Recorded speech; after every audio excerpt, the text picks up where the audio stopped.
నిజమైన దేవుడైతే మనతోటి ఎప్పుడు మాట్లాడతాడండి. పిలిస్తే పలికే దేవుడు. యేసుక్రీస్తు అంటే ఏదో ఒక విగ్రహం కాదండి, ఆయన ఆత్మస్వరూపి. మనం ఎక్కడికి వెళ్ళక్కర్లేదు. నీకేమైనా చిన్నతనంగా ఉందో చర్చికి వెళ్ళడానికి, చర్చికి వెళ్ళబోదు, ఇంట్లోనే కూర్చో. మీకు కావాలంటే ఎంతమంది కావాలంటే అంతమందికి బైబుల్ ఇస్తాం, పాంప్లెట్స్ ఇస్తాం, ఫ్రీగా వచ్చి తీసుకోండి. ఆ బైబుల్ పట్టుకొని ఇంట్లో కూర్చొని ప్రార్థన చేసుకోండి.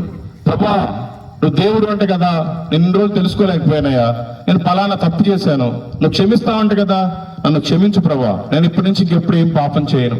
అయ్యా, నాకు ఫలానా అప్పులున్నాయి ప్రభా, నాకు తీర్చాయా. ఫలానా బాధ ఉంది ప్రభా, నాకు తగ్గించాయా. అయ్యా, నాకు ఫలానా పని అయితే నేను నమ్ముకుంటానయ్యా. ఇట్లా మీరు ఒక ప్రార్థన చేసుకోండి, దేవుడు ఖచ్చితంగా మీకు న్యాయం చేస్తాడు. పిలిస్తే పలికే దేవుడు అండి.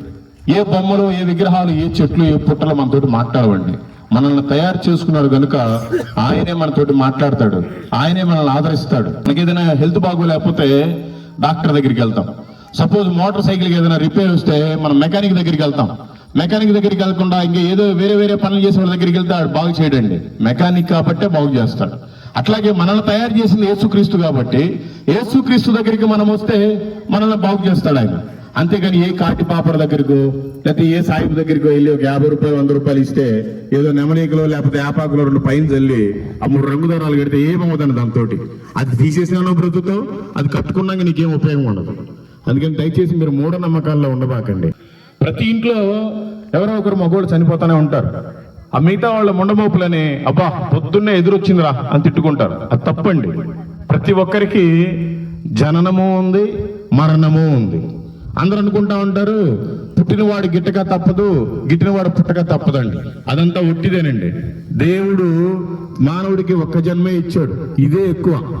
దీని తర్వాత అయితే స్వర్గం లేకపోతే నరకం. అన్ని పిచ్చి మూఢనమ్మకాల్లో ఉండబాకండి.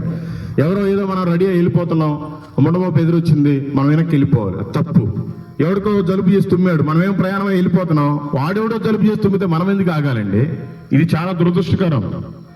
పిల్లి ఎవరింట్లో పాలో గీలో ఏదో తాగుతా ఉంది, వాళ్ళు తరుముకుంటారు, మనం పోయేటప్పుడు రోడ్డు దాటి వెళ్ళిపోయింది, పిల్లి అడ్డం వచ్చిందని వెనక్కి వెళ్ళిపోతాం. ఇవన్నీ చాలా మూఢనమ్మకాలండి. అలా కాదు, ప్రార్థన చేసుకోవాలి, మంచిగా దేవుడి మీద భారం వేసి వెళ్ళాలి, అన్ని సఫలం చేస్తాడు.